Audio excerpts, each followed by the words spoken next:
नमस्कार, आर्यन खबर पे आपका स्वागत है। मैं हूं दीपक प्रियदर्शी। बिहार विधानसभा का चुनाव जैसे जैसे नजदीक आ रहा है, तमाम राजनीतिक दल और उसके नेता अपनी अपनी गोटी सेट करने में लगे हैं। देखिए, बिहार एक ऐसा राज्य है जहां पे राष्ट्रीय पार्टी के अलावा क्षेत्रीय पार्टी का बोलबाला है।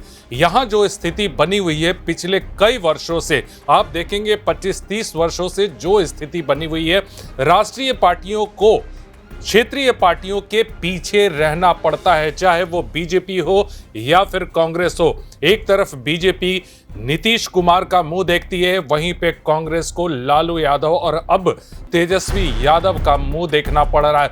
लेकिन इसके अलावा भी कई ऐसी राजनीतिक छोटी छोटी पार्टियां हैं, आप उन छोटी पार्टियों को कह सकते हैं जिनका अपना वजूद वो खुद मानते हैं कि बहुत बड़ा है। लेकिन इसके बावजूद भी बिहार में कई ऐसी राजनीतिक पार्टियां हैं जो खेल बनाने और बिगाड़ने में माहिर है। चाहे वो जनसुराज हो, चाहे उपेंद्र कुशवाहा की पार्टी हो, चाहे चिराग पासवान की पार्टी हो, चाहे बीएसपी हो, तमाम ऐसी पार्टियां हैं जो खेल बनाने और खेल बिगाड़ने में माहिर हैं।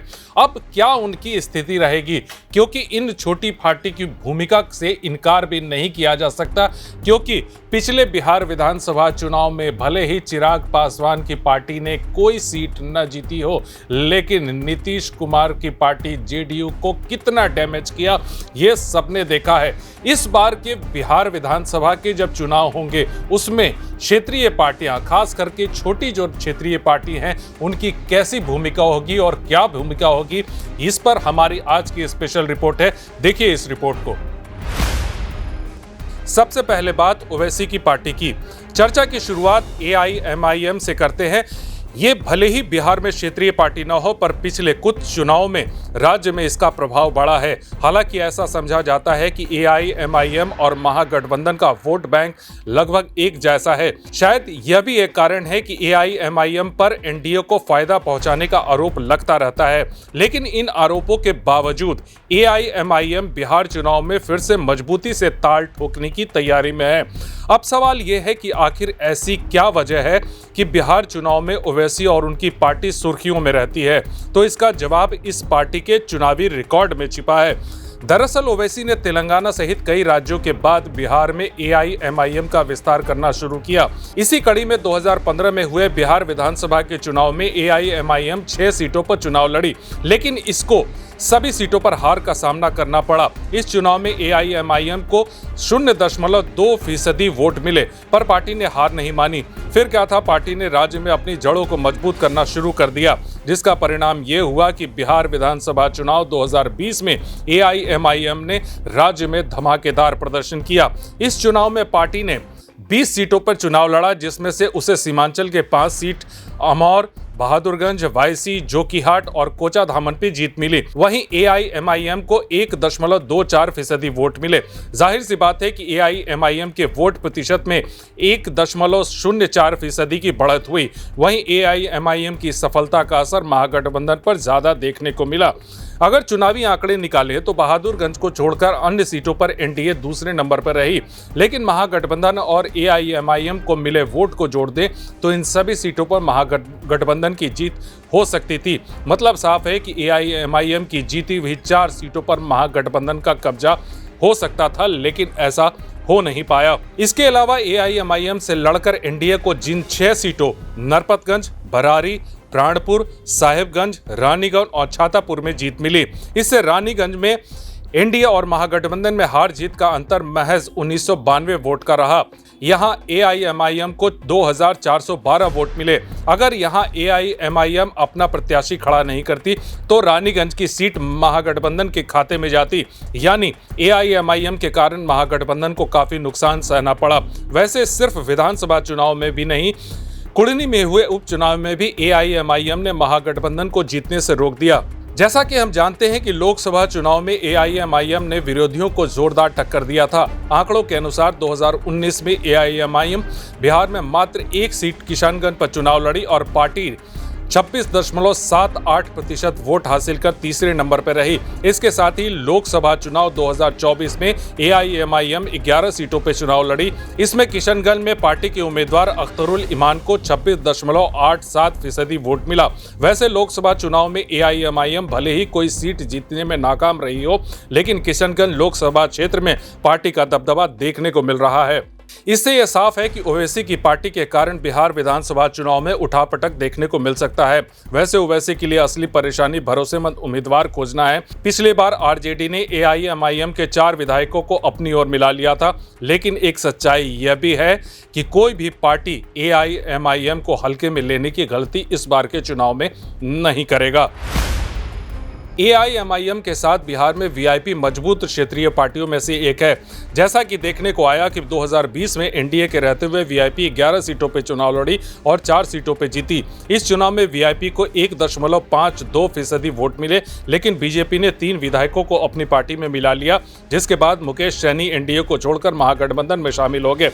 हालांकि लोकसभा चुनाव 2024 में वीआईपी महागठबंधन की तरफ से 3 सीटों पर चुनाव लड़ी, लेकिन तीनों सीटों पर ही पार्टी को हार का सामना करना पड़ा। इस चुनाव में वीआईपी को लगभग 2% वोट मिले। वैसे हाल के दिनों में सैनी कई बार इशारों में डिप्टी सीएम बनने की बात कर चुके हैं। उन्होंने दावा भी किया है कि इस बार वीआईपी के कम से कम 40 विधायक बनेंगे, यानी कि मुकेश सैनी इस बार सीट बंटवारे में आरजेडी से बड़ी डील करने की तैयारी में है। उनका दावा है कि बिहार में उनके पास मल्लाह समुदाय का बहुत बड़ा बहुमत है। दरअसल जातीय सर्वे के अनुसार राज्य में मल्लाह जाति की आबादी 2.6% है। वहीं खुद को सन ऑफ मल्लाह कहने वाले मुकेश सैनी शुरुआती दिनों से लेकर अब तक मल्लाहों की राजनीति करते आए हैं।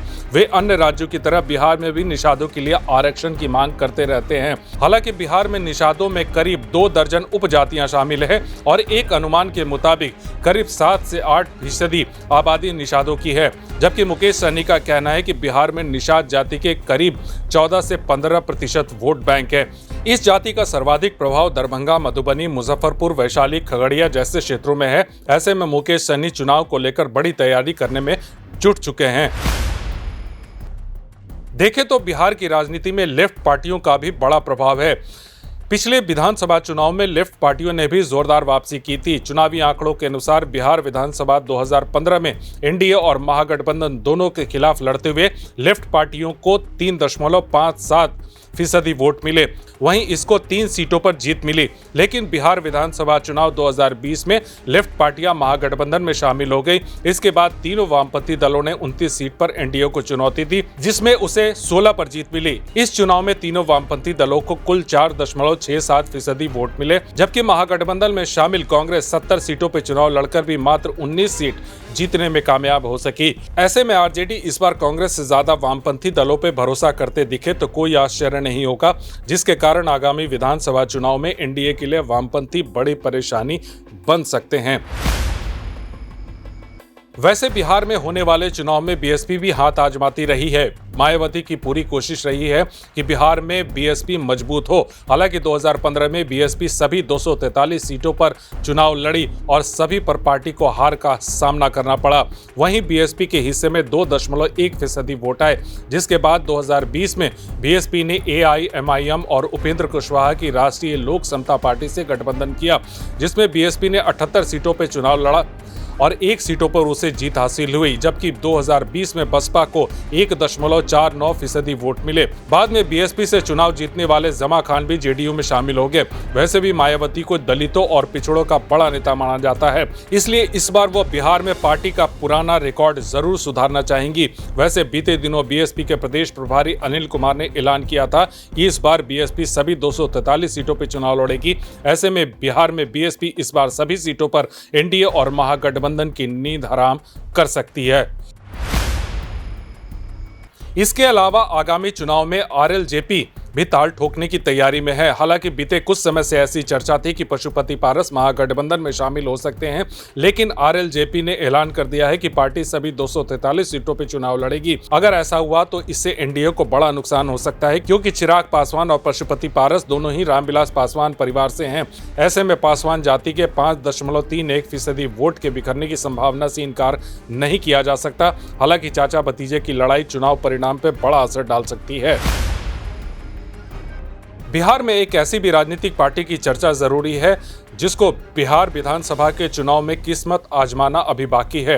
हालांकि पार्टी उपचुनाव लड़ी लेकिन इसको हार का सामना करना पड़ा।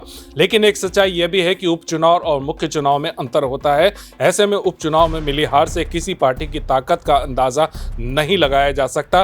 अब तक तो आप समझ चुके होंगे कि हम जनसुराज की चर्चा कर रहे हैं।